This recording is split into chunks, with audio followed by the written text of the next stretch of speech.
Los Beatles son una de las bandas de rock más conocidas y con mayor influencia en el mundo de la música, por poseer una gran variedad discográfica que pasó por diferentes estilos, siendo una influencia para varias bandas hasta hoy en día, distinguiéndose por la personalidad de cada uno de sus integrantes, pacifistas, espirituales, pertenecientes al estilo hippie, y claro, también por protagonizar algunas de las más grandes polémicas y teorías conspirativas. Independientemente de que a algunas personas les guste o no su música, en algún momento todos hemos escuchado hablar de ellos. No se despeguen, que esto es The Beatles.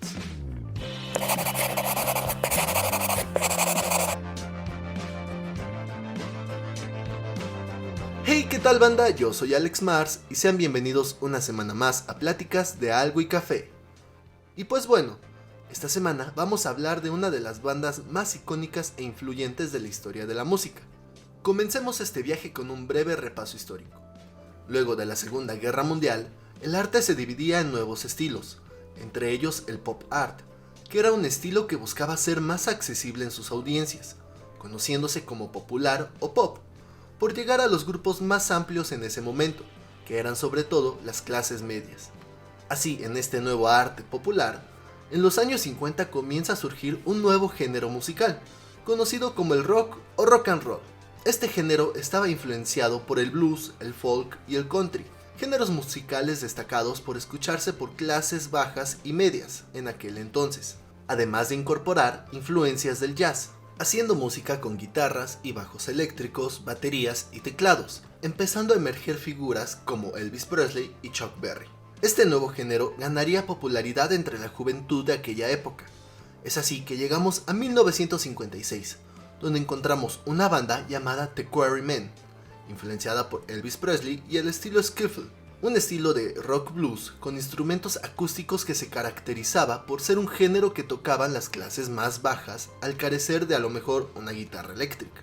The Quarrymen estaba integrado por John Lennon de 16 años como guitarrista y su voz principal, Eric Griffiths como guitarrista también, Pete Shotton con la tabla de lavar, Len Gary con la T-Chest Band, que era algo así como un contrabajo conformado por un palo, una caja y una cuerda tensada, Colin Hanton con la batería y Rod Davis con el banjo.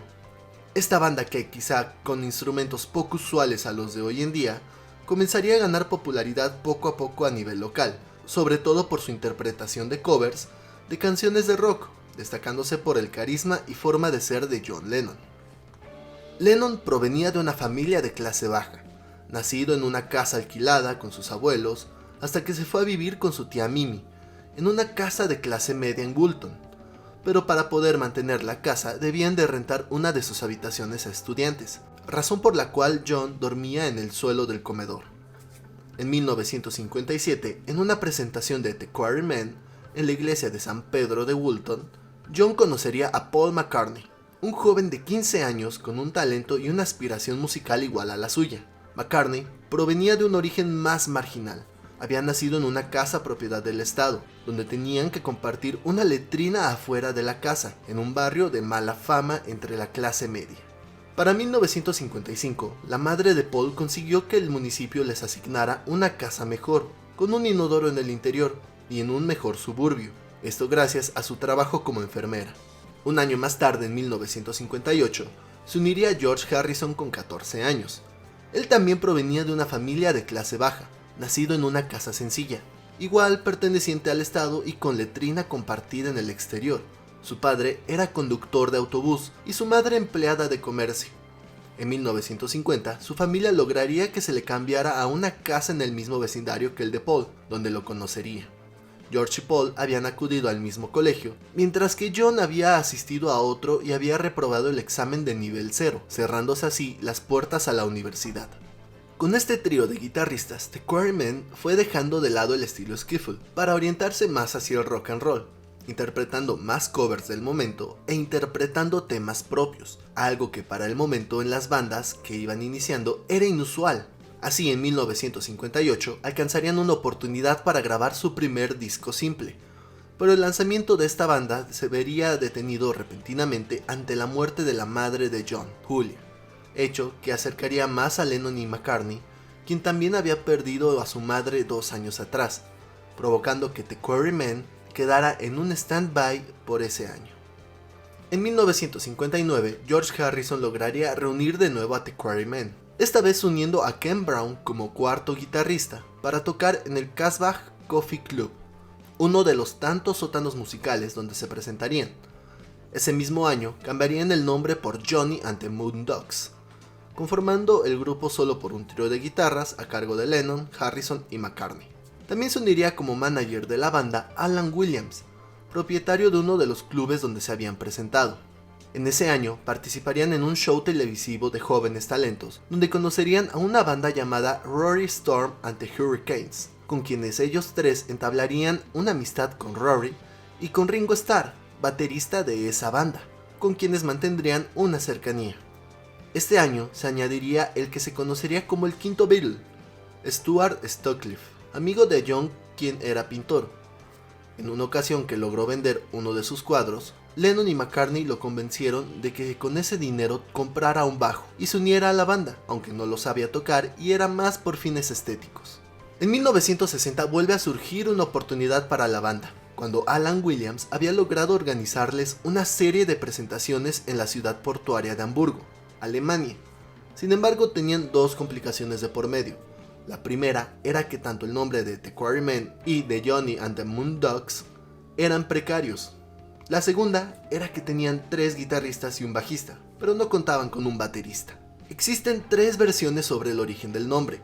Una de ellas apunta a que estando Stuart y John solos, pensando en nombres para la banda, se les ocurrió que así como el grupo de Buddy Holly se llamaba The Crickets, ellos podían adoptar también el nombre de algún insecto. Así harían una lista hasta que llegaron a los escarabajos, Beatles. Pero Lennon sugeriría cambiar la palabra beat por beat, con A, referenciando al género beat que estaba surgiendo en Liverpool en esos momentos, quedando así como The Beatles. Otra versión de George Harrison dice que el nombre surge por la película The Wild One, protagonizada por Marlon Brando, aunque esta versión se pone en duda, ya que dicha película fue prohibida en Gran Bretaña hasta 1968. La tercera versión, más afianzada como verdadera, es de Royston Ellis, un poeta y amigo de Stuart y John.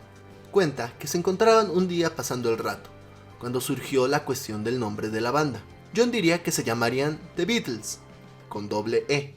Ellis, que pertenecía al movimiento beat y se identificaba con los beatniks, propuso el cambio de la letra E por una A, siendo Beatless. Ellis relata que también ese día él había cocinado un pollo que se prendió fuego, hecho que más tarde, cuando le preguntaron a Lennon por el origen del nombre, él diría: surgió de una visión. Un hombre apareció en un pastel flameante y les dijo: desde este día en adelante son Beatles, con una A. Gracias, señor hombre, ellos le dijeron, agradeciéndole. Pasarían entonces un proceso de pulido, probando llamarse también The Silver Beatles, The Beatles o Long John and the Silver Beatles, hasta llegar finalmente a lo que conocemos hoy en día, The Beatles. Con la cuestión del nombre resuelta, deciden contratar de urgencia a Pete Best, hijo de la dueña de uno de los clubes donde habían tocado, quien había comprado recientemente una batería, pero al igual que Stuart, no sabía tocarla correctamente, y durante estas sesiones en Hamburgo iría puliendo su talento y mejoraría como baterista. Durante la primera presentación en Hamburgo, George Harrison tenía 17 años y había logrado entrar al país mintiendo sobre su edad.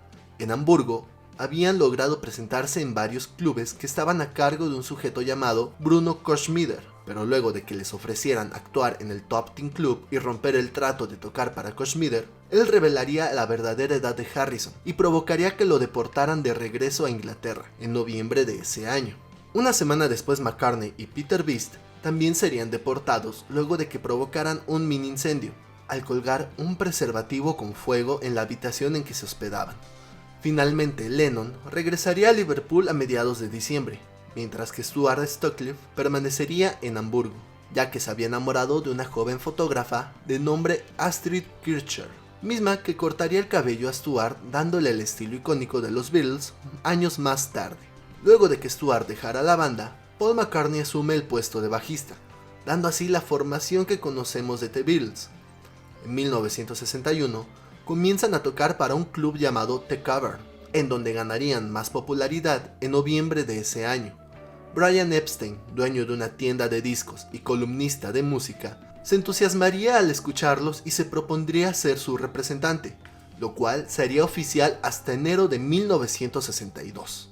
Epstein lograría que la compañía discográfica Decca Studios les realizara una prueba conocida como Audición Decca. Sin embargo, el estudio decidió no dar oportunidad al grupo, diciendo que los grupos de guitarra estaban en pleno declive. Esta decisión pasaría como uno de los mayores errores de la historia de la música. Pero Epstein no se rendiría con el grupo y seguiría moviéndose y haciendo contratos para presentaciones en una tercera gira por Hamburgo, donde en 1962, además de recibir la noticia de la muerte de Stewart, lograrían que el productor George Martin del sello Parlophone, una pequeña subsidiaria de EMI Records, aceptara realizar una prueba a la banda. Martin dirigiría las grabaciones de 4 temas en los EMI Records en Londres, donde en junio de 1962 grabarían Bésame Mucho, Love Me Do, P.S. I Love You y Ask Me Why, siendo los 3 últimos de autoría Lennon-McCartney. A Martin le gustaría el resultado de las grabaciones, pero no le convencía la manera de tocar de Peter Beast, por lo que sugeriría que se sustituyera por un baterista de estudio. Finalmente, Beast sería reemplazado por Ringo Starr, quien había dejado a Rory Storm ante Hurricanes. Además, había ya reemplazado en otras ocasiones a Peter cuando éste se enfermaba. Así, en 1962, John Lennon, Paul McCartney, George Harrison y Ringo Starr comenzarían su carrera en la música, marcándose como una de las bandas más influyentes de la historia. Así comienza este viaje de The Beatles. Y pues bueno, banda, eso ha sido todo por el programa de hoy. Espero que les haya gustado y no se pierdan la segunda parte la siguiente semana. No se olviden de dejarnos un like, suscribirse al canal para ver más de nuestro contenido y compartirlo con sus amigos. Síganos también en nuestras redes sociales. Iniciamos un nuevo año y estamos de regreso. Muchas gracias por escucharnos. Espero que les haya gustado. Nos vemos la próxima y hasta entonces, chao.